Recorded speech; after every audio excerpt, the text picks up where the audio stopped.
सिर्फ अनुभवी लोगों को, अच्छा कार्य करने वालों को ही कार्य में लगाया जाता है, जिससे कि भवन का गुणवत्ता सुनिश्चित हो सके।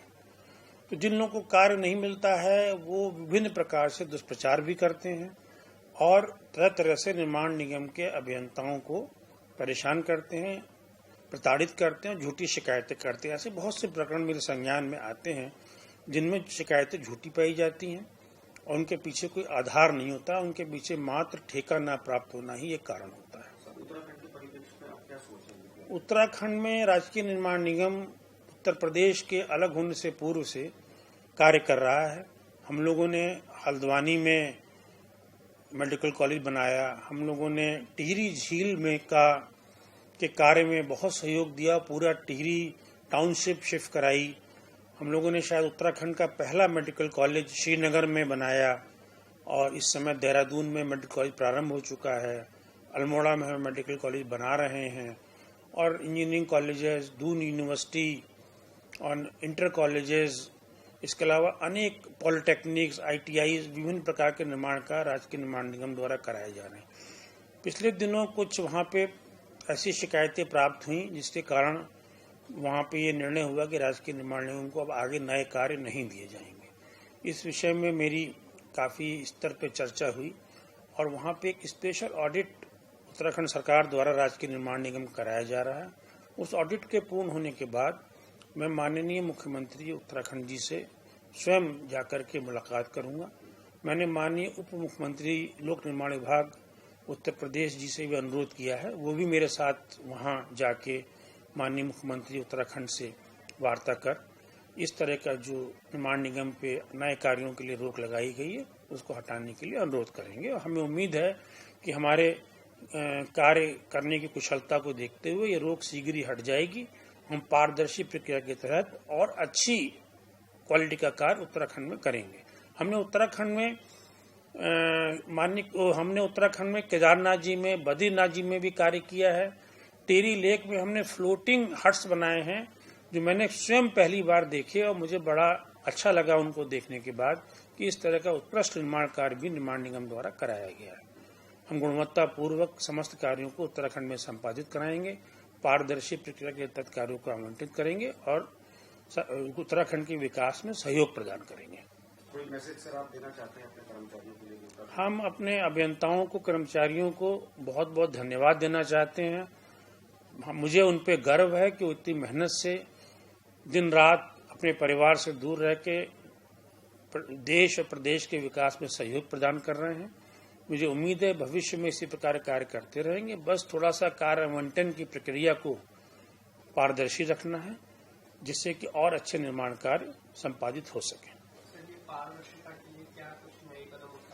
पारदर्शिता के लिए हमारे उप मुख्यमंत्री जी द्वारा, मुख्यमंत्री द्वारा ई-टेंडरिंग की व्यवस्था लागू की गई है, ई-प्रोक्योरमेंट की व्यवस्था लागू की गई, जिसको कि राजकीय निर्माण निगम में प्रारंभ कर दिया गया है। सर, जो कॉर्पोरेट सोशल रिस्पॉन्सिबिलिटी है, इसके लिए निर्माण निगम किन क्षेत्रों पर फोकस कर रहे हैं? राजकीय निर्माण निगम द्वारा विभिन्न स्थानों पर पेयजल की व्यवस्था के लिए हैंडपंप लगवाए जा रहे हैं। इसके अतिरिक्त राजकीय निर्माण निगम द्वारा शौचालयों का निर्माण किया जा रहा है और भी अन्य किसी प्रकार की वृक्षारोपण एवं ग्रीन बिल्डिंग कॉन्सेप्ट पे भी एनर्जी सेविंग के लिए कार्य करने की योजना है।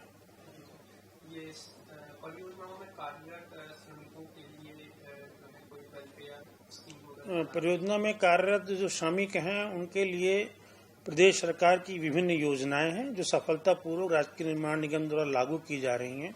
राजकीय निर्माण निगम द्वारा श्रमिकों को प्रदेश सरकार के व्यवस्था के साथ निःशुल्क 10 रुपये में भरपेट भोजन कार्यस्थल पर उपलब्ध कराया जा रहा है।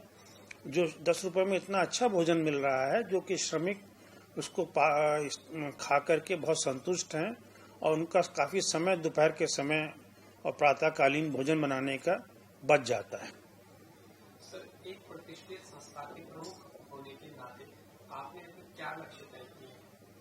हमारा मुख्य लक्ष्य यही है कि हम देश और प्रदेश के विकास में विशेष योगदान दें, श्रमिकों का शोषण ना हो, बाल श्रम, श्रमिकों को कार्यस्थल पर पर्याप्त चिकित्सा सुविधा, भोजन इत्यादि की सुविधा हो। और मेरा प्रयास है कि उनके जो बच्चे वहाँ कार्यस्थल पर रहते हैं, उनके निर्माण के दौरान उनके विशेष देखभाल की व्यवस्था हो, उनके शिक्षा की व्यवस्था हो। इसके अतिरिक्त महिला श्रमिकों को हमारे कुशल श्रमिक और हमारे सुपरवाइजर्स और अभियंतागण इस प्रकार की ट्रेनिंग दें कि वो एक महिला मजदूर से एक कुशल कारीगर बन जाए, जिससे कि उनकी जो डेली आमदनी है वो बढ़ जाए, उनकी समाज में प्रतिष्ठा बढ़े, उनके अपने परिवार में प्रतिष्ठा बढ़े, उनकी आमदनी बढ़े और उनको कम लेबर करनी पड़े। जो वो इस समय जो महिला श्रमिक ईंटें सर पे रख के जाती है, वो अगर राजमिस्त्री का काम करेगी तो वो चिनाई का काम करेगी, पत्थर लगाने का काम करेगी, इस तरह के कार्य करेगी तो उसको कम श्रम करना पड़ेगा और अधिक आमदनी होगी। इससे उसका सोशल स्टेटस बढ़ेगा। सर, ये जो हमारा कौशल विकास का प्रधानमंत्री जी ने नारा दिया है, तो उसके लिए निर्माण निगम किस तरीके से अपनी भूमिका? कौशल विकास के बारे में मैंने आपको बताया कि मुख्य रूप से अकुशल श्रमिकों को मुख्य रूप से महिला श्रमिकों को कुशल कारीगर के रूप में विकसित करना है। जो आप लोगों ने विभिन्न निर्माण कार्यस्थल पर देखा होगा, महिला श्रमिक मुख्य रूप से अकुशल श्रेणी में मजदूर का कार्य करती हैं, जिससे उन्हें अधिक श्रम करना पड़ता है, जिससे उनको कम श्रम में अच्छी आमदनी कुशल कारीगर के रूप में प्राप्त हो सकती है। वो पत्थर लगाने का कार्य, वो चिनाई का कार्य, प्लास्टर का कार्य भली प्रकार से कर सकती है। इसके लिए उनको विशेष प्रशिक्षण कार्यस्थलों पर दिए जाने के आदेश किए गए।